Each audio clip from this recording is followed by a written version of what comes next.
ఓం శ్రీ గురుభ్యో నమః. శని వక్రగతి. శని వక్రగతి 137 రోజుల పాటు శని వక్రగతిలో ఉంటాడు. అంటే జూలై 12వ తారీఖు మధ్యాహ్నం 1:23 7 డిగ్రీల 48 నిమిషాలకి ఉత్తరాభాద్ర నక్షత్ర 2వ పాద ప్రవేశంతో శని వక్రగతిలోకి వెళతాడు. వక్రగతిలోకి వెళ్ళిన ఆ మీనరాశిలోనే ఉంటాడు. ఎప్పటి వరకు ఉంటాడు? నవంబర్ 27వ తారీఖున మధ్యాహ్నం 4:04 వరకు కూడా పూర్వాభాద్ర నక్షత్ర 4వ పాదంలో 1 డిగ్రీ 1 నిమిషాల వరకు వక్రగతిలో ఉంటారు. అంటే సుమారుగా 6 డిగ్రీల 47 నిమిషాలకి ఆ శని వెనక్కి వెళుతున్నాడు.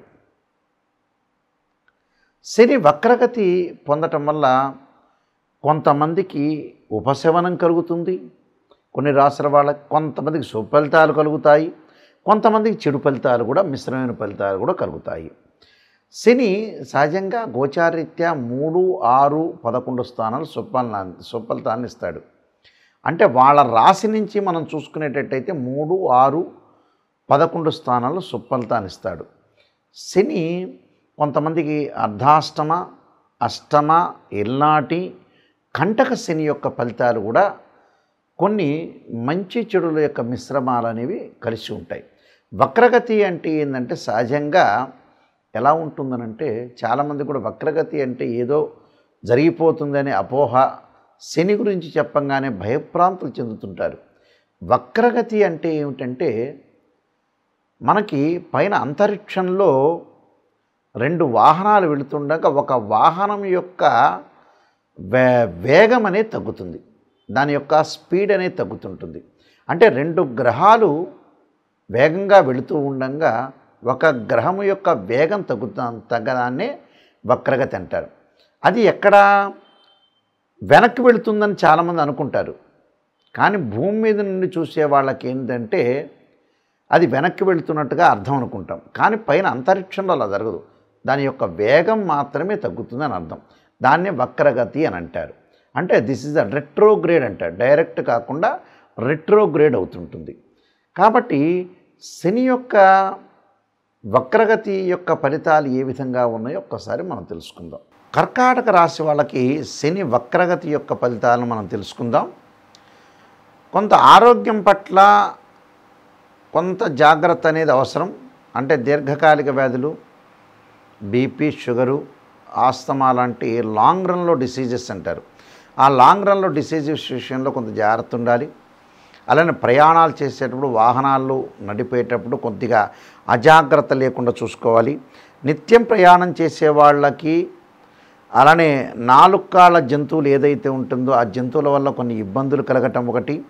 వృత్తి ఉద్యోగాల్లో కొంత కోపం తగ్గించుకోవాలి. అలానే రుణాల వసూలు చేయటంలో కూడా తొందరపడకూడదు. అంటే మనం వేరే వాళ్ళకి డబ్బులు ఇచ్చాం, వాళ్ళతో మనం కోపంగా ఉండటం వల్ల మనకి డబ్బు వచ్చే అవకాశం అనేది ఒకటి లేదు. అలానే జాయింట్దారులతోటి, అలానే స్నేహితులతోటి కొన్ని ఇబ్బందులు కలిగే అవకాశాలు ఎక్కువ ఉంటాయి. అంటే శాంతి మార్గాన్ని అనుసరించి మాత్రమే వెళ్ళాలి. అంటే అలాంటి ఆరోగ్య ఇబ్బందులు కలగకుండా ఆరోగ్యాన్ని మెరుగుపరుచుకోవటం అవసరం. డబ్బులు ఎక్కడికి కూడా ట్రాన్సాక్షన్స్ చేయకపోవటం చాలా మంచిది. అలానే భార్యాపిల్లలకి, అన్నదమ్ములకని కాదు, డబ్బుల విషయంలో కూడా కొంత పొదుపు పాటించాలి. విచ్చలవిడితనం లేకుండా కొద్దిగా ఏదైతే మనం చేయాలనుకున్న పని డబ్బు అలానే మరీ పిసినారితనం ఉండకూడదు. డబ్బులు దేనికి ఖర్చు పెట్టాలో దానికే ఖర్చు పెట్టేది ముందుకు వెళ్ళటం అనేది మంచిది. అలానే వివాహ శుభ కార్యక్రమాల్లో తొందరపడకూడదు. పెళ్ళి కానీ, అమ్మాయి కానీ, అబ్బాయి కానీ, వధువును కానీ, వరుణును కానీ చూసేటప్పుడు తొందరపడి నిర్ణయాలు మటుకు ఎట్టి పరిస్థితుల్లో కూడా తీసుకోకూడదు. అంటే ఏ విషయం కూడా ఈ 137 రోజుల పాటు తొందరపడి ఏది నిర్ణయం తీసుకోకూడదు. ఎవరేమన్నా అనుకున్నా పర్వాలేదు, తొందరపడి నిర్ణయాలు తీసుకోకూడదు. ఏది తొందర చెయ్యాలో, ఏది ఆలస్యం చెయ్యాలో అనే విషయాలు ఆలోచన చేయాలి. కొన్ని విషయాలకి ఏంటంటే తొందరపడాలంటారు, కొన్ని విషయంలో తొందరపడకూడదు అంటారు. ఆ రెండింటినీ కూడా మనం బేరీజ్ వేసుకొని చూసుకోవాలి ఈ రాశి వాళ్ళు. ఎందుకంటే ప్రతిదీ ఒకళ్ళు చెప్పిన మాటను మనం ఆలకించాలి. ఈ 137 రోజులు మన నిర్ణయం ఇంకొక 10 మందితోటి ఆలోచన చేసి నిర్ణయాలు తీసుకోవాలి. ఒక ఉద్యోగ విషయంలో అనుకోవచ్చు, ఆరోగ్య విషయంలో అనుకోవచ్చు, డాక్టర్ని కన్సల్ట్ చేసే విషయంలో అనుకోవచ్చు, మీ దగ్గర ఉండే క్లయింట్స్ గురించి అనుకోవచ్చు, ఒక ఇల్లు నిర్మాణం చేపట్టబోయే అవకాశాలు విషయంలో కావచ్చు. అంటే ప్రతి విషయంలో కూడా ఎవ్రీ మ్యాటర్లో కూడా అందరినీ కూడా ఆలోచన చేసి థింక్ చేసి మనం సరైన నిర్ణయం తీసుకోవాలి. అంటే ఆ డిసైడ్ చేసుకోవటం అనేది ఎలా ఉండాలి అనేది చూడాలి. ఒక మ్యారేజ్ విషయంలోనే కాదు, మ్యారేజ్ విషయం అనుకోవచ్చు, ఎంప్లాయ్మెంట్ అనుకోవచ్చు, ఫైనాన్షియల్ పరంగా అనుకోవచ్చు, కోర్టు ఇష్యూస్ అనుకోవచ్చు, ఎలిగేషన్స్ అనుకోవచ్చు, ఎనీవన్ దేనిలో అయినా సరే నిర్ణయం తీసుకునేటప్పుడు డిసైడ్ చేసేటప్పుడు 10 మందితో డిస్కషన్ చేసి మీరు ఆలోచన చేసి మేధావులతోటి ఎమినెంట్ పర్సన్స్ తోటి మేధావులతో ఆలోచన చేసి మాత్రమే ముందుకు వెళ్ళాలి. లేకపోతే ఏంటంటే అనవసరమైన ఇబ్బందులకు తెచ్చుకోకుండా ఉండటం చాలా మంచిది. అలానే బ్రదర్స్ అండ్ సిస్టర్స్లో మధ్యలో అన్నదమ్ముల మధ్యలో కూడా కొద్దిగా జాగ్రత్తగా ఉండాలి. అంటే కోర్టు సమస్యలు రాకుండా, అలానే రక్షణ శాఖ వాళ్ళు పనిచేస్తున్న వ్యక్తులు కానీ, పోలీస్ డిపార్ట్మెంట్ వాళ్ళు కానీ వీళ్ళు కూడా ఆరోగ్యాన్ని మెరుగుపరుచుకోవాలి. అలానే సామాన్యులు కూడా కోర్టు సమస్యలు రాకుండా, పోలీస్ సమస్యలు రాకుండా ఆర్గ్యుమెంట్స్ చేయటం అనేది మంచిది కాదు. అలానే ఇద్దరి మధ్యలో డిస్ప్యూట్స్ అనేవి కూడా మంచిది కాదు. అది వ్యాపారంలో ఉండొచ్చు, ఉద్యోగంలో ఉండొచ్చు, ఇంటిలో భార్యాభర్తలు కూడా ఉండొచ్చు, అంటే సహధర్మచారిణి విషయంలో కూడా ఉండొచ్చు. అందువల్ల ఇలాంటి విషయాలన్నీ కూడా చూసుకోండి, ఇలాంటి విషయాల్లో శ్రద్ధ పెట్టండి. నేను కొన్ని రెమెడీస్ అనేవి చెప్పబోతున్నాను. ఆ రెమెడీస్ మీరు పాటించండి, మీకు మంచి సుఫలితాలు జరిగే అవకాశం అనేది ఒకటి ఉంటుంది. శని మనకి మరింత మేలు చేయాలంటే ప్రత్యేకంగా కొన్ని పద్ధతులను పాటించాలి. చాలామంది కూడా శని గురించి ఏం చేస్తారంటే, శని వక్రగతిలో ఉన్నాడు, మాకు రుజుమార్గంలో ఉండగా అంటే డైరెక్ట్ కానీ రిట్రోగ్రేడ్గా కానీ ఉన్నప్పుడు ఏం జరగబోతుంది, దానికి ఎలాంటి మనం పరిహారాలు చేసుకోవాలని చాలామంది కూడా ఆతృత పడుతుంటారు. శని అనుభవాన్ని తెచ్చే గ్రహం నిజం చెప్పాలంటే.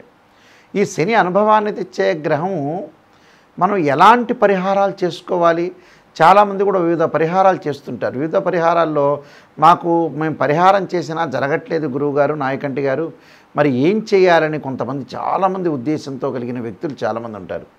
వాస్తవంగా రియలిస్టిక్గా శని యొక్క పరిహారాలు ఏం చేయాలి, అందరికీ తెలిసినట్టుగా శని తైలాభిషేకం చేస్తారు. శనివారం రోజున ఆ నువ్వుల నూనెతో అభిషేకం చేయటం, అలానే తెలలతోటి అభిషేకం చేస్తూ ఉంటారు సహజంగా.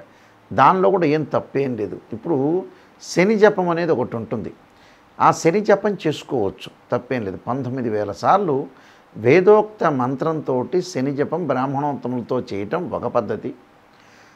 చేసిన తర్వాత దానికి దశాంశ క్షేత్రర్పణం చేయటం, అలానే తెలలతోటి నువ్వులతోటి శనికి హోమం చేయాలి. అది చేయటం కూడా చాలా మంచిది. దాని తర్వాత రుద్రాభిషేకం చేసేటప్పుడు ఏం చేయాలంటే, రెండో పరిహారం నేను చెప్పేది ఏంటంటే, నలుపు శివలింగం ఉంటుంది. శనికి ప్రీతికరమైన నలుపు శివలింగానికి రుద్రాభిషేకం చేయాలి. రుద్రాభిషేకం చేయటం అనేది చాలా మంచిది. దానిలో ఇంకో పాశుపదాస రుద్రాభిషేకం చేస్తే చాలా విశేషమైన ఫలితాలు వస్తాయి. మూడో పరిహారం ఏమిటి అంటే, మంత్రాన్ని చదువుకోవటం, ఉచ్చరించటం. అంటే శ్లోకం అంటారు, మంత్రానికి శ్లోకానికి చాలా డిఫరెన్స్ ఉంటుంది. మంత్రం అనేది ఎప్పుడు కూడా స్వరంగా చెప్పాలి, శ్లోకం అనేది మామూలుగా చదువుకోవచ్చు. ఏమిటి అందరికీ తెలిసినట్టుగా నీలాంజన సమాభాసం రవిపుత్రయమాగ్రజం ఛాయా మార్తాండ సంభూతం తం నమామిం శనీశ్వరం అనే మంత్రాన్ని చక్కగా చదువుకోవచ్చు శనివారం రోజున. ఇది మూడోది. నాలుగో విషయం ఏమిటి అంటే, ఆరోగ్యపరంగా ఇబ్బందులు కలుగుతున్న వాళ్ళు, పనులలో కొంత ఆలస్యం కలిగిన వాళ్ళు, ఎందుకంటే శని 2.5 సంవత్సరాల నుంచి ఒక రాశి నుంచి మరొక రాశికి మారుతుంటుంది. శని ఆయుష్కారకుడు అంటారు. అంటే పనులన్నీ ఆలస్యం జరుగుతూ ఉంటుంటాయి. అంటే విద్యలో కానీ ఉద్యోగంలో కానీ ప్రతి పనిలో కూడా ఆటంకం కలిగి డిస్టర్బెన్స్లు, ఆరోగ్యపరంగా హెల్త్ పరంగా ఇబ్బందులు, ఆయు ప్రమాణం తగ్గటము, చికాకులు కలిగే అవకాశాలు ఎక్కువగా ఉండటం, రకరకాల అంటే వివాహ ప్రయత్నాలు సఫలీకృతం కాకపోవటం, భార్యాభర్తల మధ్యలో అనుబంధం కరెక్ట్గా లేపటం, కోర్టు సమస్యలు, ప్రతిదీ కూడా ఒక సమస్యగా వచ్చే అవకాశం ఉంటుంది. కాబట్టి వాళ్ళు తప్పకుండా ఒక పురాతనమైన ప్రక్రియ అనేది ఒకటి ఉంది. అంటే మా తండ్రి గారు మా తాతగారు చెప్పిన కొన్ని పురాతనమైన ప్రక్రియలు అనేవి ఒకటి ఉన్నాయి. దానిలో శనివారం రోజున చాలా ఇంపార్టెంట్ పాయింట్, ఇది అందరూ గుర్తుపెట్టుకోవాల్సిన పాయింట్. శనివారం రోజున తలస్నానం చేయాలి ప్రాతకాలంలోనే. శని హోర అని ఉంటుంది. ఆ శని హోరలో ప్రాతకాలం తలస్నానం చేసి ఒంటి మీద కానీ తల మీద కానీ షాంపూ కానీ సబ్బు కానీ ఎలాంటిది వాడకుండా చక్కగా స్నానం చేసి ఓం నమః శివాయ ఓం నమః శివాయ అనుకుంటూ స్నానం చేసి వారి చేతిలో వారి ఇంట్లో బియ్యం ఉంటాయి, బియ్యాన్ని దంచితే నూకలు అవుతాయి. ఆ నూకలు, పంచదార, నల్ల నువ్వులు 3 కూడా ఒక చెంచా తీసుకొని మనం ఒక పొట్లంలాగా కట్టుకొని లేదా ఒక కవర్లో వేసుకొని ప్యాక్ చేసుకొని ఆంజనేయ స్వామి దేవాలయం కానీ మీ దగ్గరలో శివాలయం కానీ వెళ్ళాలి. ఆంజనేయ స్వామి దేవాలయమైనా శివాలయమైనా ఎన్ని ప్రదక్షిణాలు చేయాలి అంటే 9 ప్రదక్షిణాలు చేయాలి. ఓం నమః శివాయ ఓం నమః శివాయ అనుకుంటూ 9 ప్రదక్షిణాలు చేసిన తర్వాత ఆ నూకలు అంటే బియ్యాన్ని దంచిన నూకలు, పంచదార, చక్కెర అంటారు, అలా నల్ల నువ్వులు ఒకచోట ఆ గుడిలో దేవాలయంలో వెయ్యాలి ఒక మూలకి. ఆ మూలకి ఎక్కడ చీమలు, నల్ల చీమలు ఉన్న చోట వేస్తే చాలా శ్రేష్టం. నల్ల చీమలు ఉన్న చోట వేయటం వల్ల, ఆ నల్ల చీమలు తినటం వల్ల మనకు శని యొక్క దోషం అనేది పోతుంది. ప్రదక్షిణ చేసేటప్పుడు కూడా ఓం నమః శివాయ పంచాక్షర్ చేయాలి. ఇలాగా వీలైతే మనకి గోచారరీత్యా కానీ జాతకరీత్యా కానీ అర్ధాష్టమ శని కానీ అష్టమ శని కానీ అలానే మనకి ముఖ్యంగా వచ్చే ఎల్నాటి శని కానీ కంటక లేదా పొంగు శని అంటే 10వ స్థానంలో శని ఉంటే కంటక లేదా పొంగు శని అంటాం మనం. అర్ధాష్టమ శని అంటే 4వ స్థానంలో శని ఉండడాన్ని అలానే అర్ధాష్టమ శని అంటారు. అష్టమ శని అంటే 8వ స్థానంలో శని ఉంటాం. కంటక లేదా పొంగు శని అంటే 10వ స్థానంలో శని ఉండటం. ఎల్నాటి శని అంటే తన ఉన్న రాశిలోను తన వెనక రాశిలోను ముందు రాశిలోను శని ఉంటే దాన్ని ఎల్నాటి శని అంటారు. వీళ్ళందరూ కూడా 12 శనివారాలు 9 ప్రదక్షిణాలు చేయాలి.